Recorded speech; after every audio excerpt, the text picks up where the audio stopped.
미국과 일본은 무역 협상을 진행 중입니다. 그리고 이 협상 테이블에서 1단계 협상안의 타결이 이루어졌다는 소식이 전해졌습니다. 그런데 아베 정부는 최악의 결과표를 받아놓고 성공적인 협상이었다며 자국 언론들에게 자화자찬식 평가를 내놓고 있다는 이야기가 나오고 있습니다. 어떤 내용인지 한번 알아보았습니다. 구독과 좋아요, 알림 설정 부탁드립니다.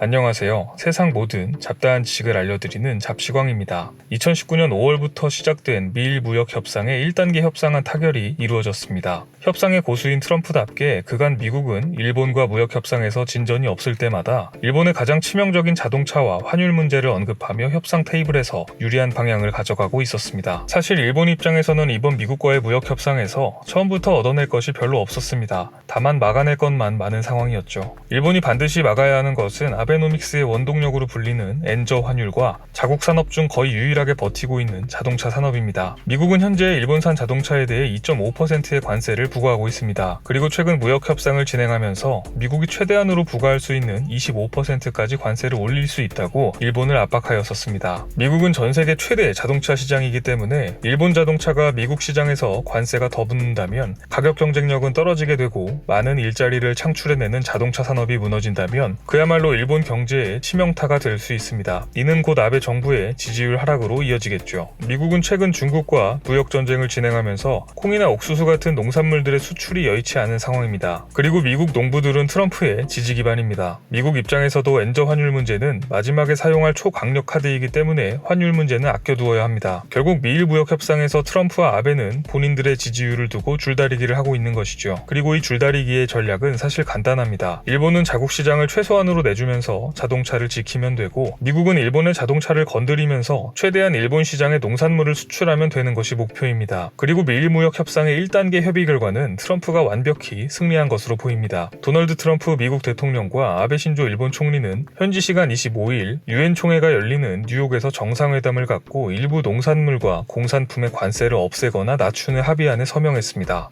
미국 무역 대표부는 성명을 통해 이번 합의로 일본으로 수출되는 미국의 식품, 농산품의 90%가량에 대해 관세가 면제되거나 우대 관세가 적용되고 미국도 4천만 달러 규모의 일본산 농산물에 대한 관세를 없애거나 줄인다고 밝혔습니다. 트럼프 대통령 역시 이번 합의로 70억 달러 가치의 일본 시장이 미국산 제품에 열리게 됐으며 일본의 농업시장 개방은 미국 농부들에게 도움이 된다고 발표했습니다. 미국이 얻은 것을 정리해보면 미국산 소고기와 돼지고기에 붙는 관세는 현재 38.5%에서 단계적으로 9%까지 대폭 낮아집니다. 아몬드와 호두, 밀, 와인, 치즈 등은 즉시 또는 단계적으로 관세가 아예 철폐됩니다. 게다가 얼마 전 미국에 남아도는 옥수수 275만 톤도 일본이 수입하기로 합의했었죠. 70억 달러, 한화 약 8조 4천억 원 규모의 일본 농산물 시장이 개방되었고 이 시장에서 미국산 농산물에 대한 관세가 거의 없어진 것입니다. 그리고 트럼프는 본인의 지지층인 농부들에게 이 성과를 적극적으로 어필했습니다. 그렇다면 일본의 반응은 어떨까요? 일본의 대미 수출 중 자동차 한 분야가 차지하는 비중은 무려 35%입니다. 그만큼 미국과의 협상에서 자동차가 차지하는 중요도는 엄청난 것이죠. 일본은 자동차에 대한 관세를 방어했다며 자화자찬하는 모습입니다. 아베 총리는 양국의 소비자, 생산자, 노동자 모두의 국민이 이익을 보는 윈윈 합의였다면서 틀림없이 양국 경제를 발전시켜갈 것을 확신한다고 말했습니다. 그러나 1차 협의안에서 일본 측의 가장 큰 현안이었던 미국으로 수출되는 일본산 자동차 관세 문제는 보류됐습니다. 즉 방어한 것이 아니고 자동차에 대한 협상을 2차 협상으로 미룬 것입니다. 미국은 TPP 탈퇴 전 일본산 자동차에 대한 2.5% 관세를 관세 발효 25년째인 해에 철폐하기로 합의한 바 있습니다. 하지만 이번 협상에서 미국은 자국의 자동차 산업에 고용 문제가 걸려 있다며 TPP 수준의 합의를 뒤집고 관세 철폐를 거부하고 2차 협상으로 넘기겠다고 한 것이죠. 일본 정부는 어쨌든 자동차에 대한 추가 관세를 막아서 성공적인 협상이라고 이야기하고 있지만 현재까지 공식적으로 발표된 협상 내용으로는 일본이 농산물 시장을 대폭 내주고도 사실상 빈손으로 협상을 마친 것이 분명한 사실입니다. 트럼프 대통령이 가장 신뢰하는 경제 자문관이라 불리는 커들로 백악관 국가경제위원장은 미일 무역 협상이 더 진전된다면 일본의 자동차에 관세를 부과하지 않을 수도 있다고 언급했습니다. 전문가들은 이를 두고 미국이 자동차 관세 문제를 가지고 일본에 얻어내려는 것이 아직 더 남은 것이라고 분석했습니다. 아베 입장에서는 최근 수조 원어치 미국산 옥수수의 구매를 약속하고 70억 달러에 달하는 농산물 시장을 내주었으나 사실상 아무것도 얻어낸 것이 없이 2차 협상으로 넘어가게 된 것입니다. 미일 무역 협상이 우리나라에 미치는 영향도 상당합니다. 한국도 대미 수출이 차지하는 비중이 상당하기 때문에 자동차 자동차, 화학 등 여러 분야에서 일본과 미국 시장을 두고 경쟁하고 있는 입장입니다. 한국의 경우에도 전체 자동차 수출 중 약 33%에 해당하는 84만 5천 대 정도를 미국 시장에 수출하고 있습니다. 일단 이번 협의안에서 일본산 자동차에 대한 관세 감축은 빠졌지만 추가 협상에서 일본차 관세 철폐 가능성은 언급한 상황입니다. 따라서 만일 향후 협상에서 일본산 승용차에 대한 관세 감축이 일어날 경우 국내 중대형차의 대미 수출이 3.2% 감소하고 자동차 부품 역시 대미 수출이 1.6% 감소할 것으로 예상된다는 보고도 있었습니다. 따라서 한국도 특히 자동차 분야에 대해 미국 시장에서 일본과의 가격 경쟁력에 대한 분명한 대비책을 마련해야 할 것으로 예상됩니다. 오늘 준비한 소식은 여기까지입니다. 앞으로도 전 세계에서 벌어지는 잡다한 이슈와 지식들을 재미있고 정확하게 정리해서 전해드리겠습니다. 시청해주셔서 감사합니다.